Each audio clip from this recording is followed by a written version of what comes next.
And we're back at this conversation once again. Let's talk about this. An AU is an AU. It's not wrong, as some of you tend to say. To be a FNaF gachatuber, you don't have to make the whole AU with the whole FNaF lore. You can make it your own way. That's the whole point of an AU. It can be creative. It does not have to be canon. I know all of the canon lore. Well, not all of it, I shouldn't say that, but I know the basics. I know a majority of it. And when you repeat that to me, that only makes me frustrated because I already know that. I know in the canon lore that Foxy Mask Boy bullied Cece, who died in the bite of 83, but he dies in 87 because I made my AU a long time ago and I can't change it now. Because if I change it, then I'm going to have to do a lot of math and figure out everybody's ages and where I should have started my AU at before the whole 83 thing.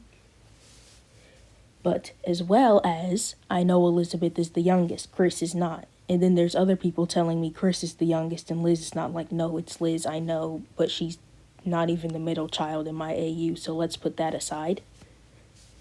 And another thing is when people tell me that Mike is the center of attention.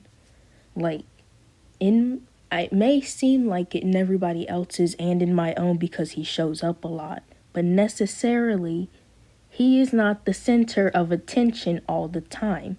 Sometimes it may be him, it may be William, it may be Vincent, it may be Chris. Whoever it is, it's not always Mike in my AU, which that I don't seem to understand as well. How are you boldly assuming that it was Mike? I don't remember saying that.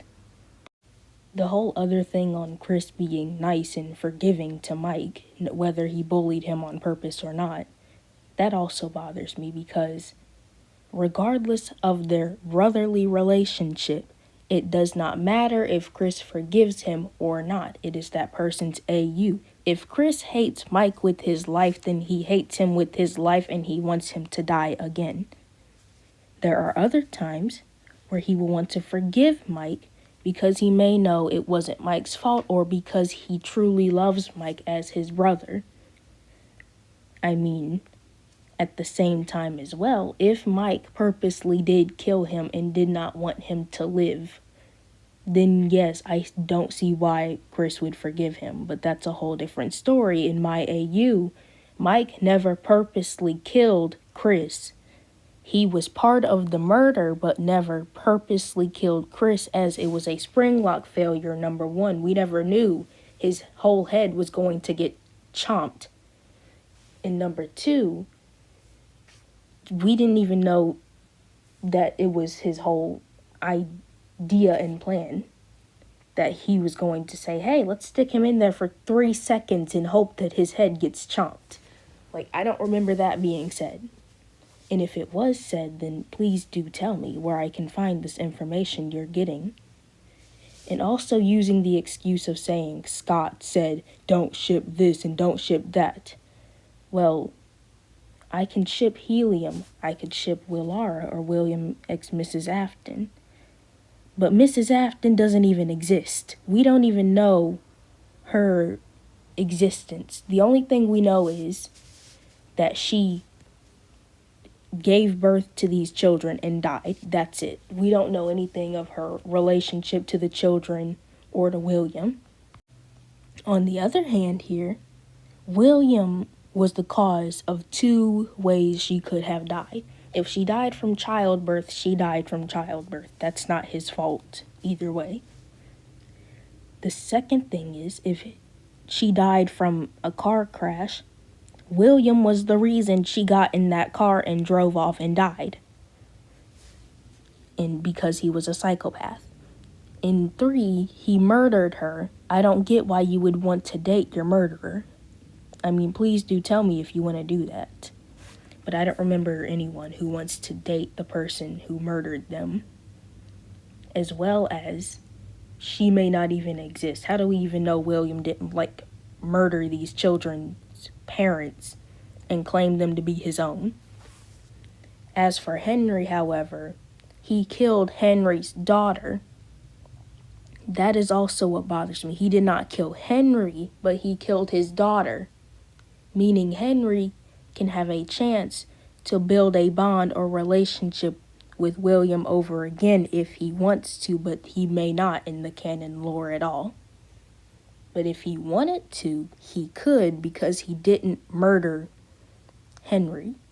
He murdered Charlie, which she just got murdered. There's nothing we can do about that. So that's what bothers me. And then also shipping children with their parents. Just because they hug, kiss someone on the cheek, or blushing in that moment does not mean they are in love. Like I've stated before, blushing does not always equal love. It can be embarrassment. Sometimes in my AU it can be trust or happiness. It will naturally be there sometimes because they are happy. If they are not happy, they will not be blushing.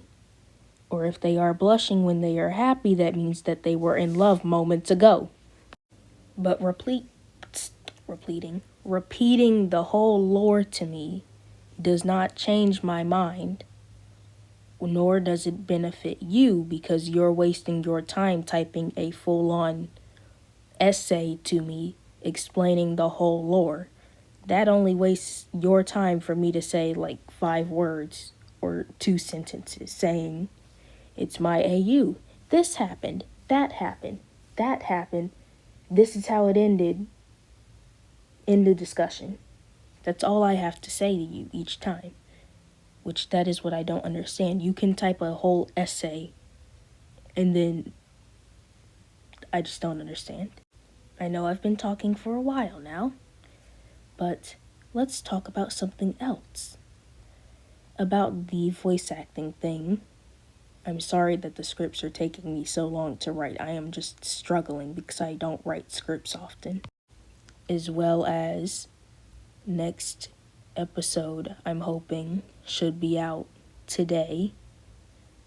And you all may be a little mad at me for that episode, but you'll also be happy and excited for what's coming after. Please do share this as well if you need to, because others will just continue to complain. Thank you for coming to my TED Talk.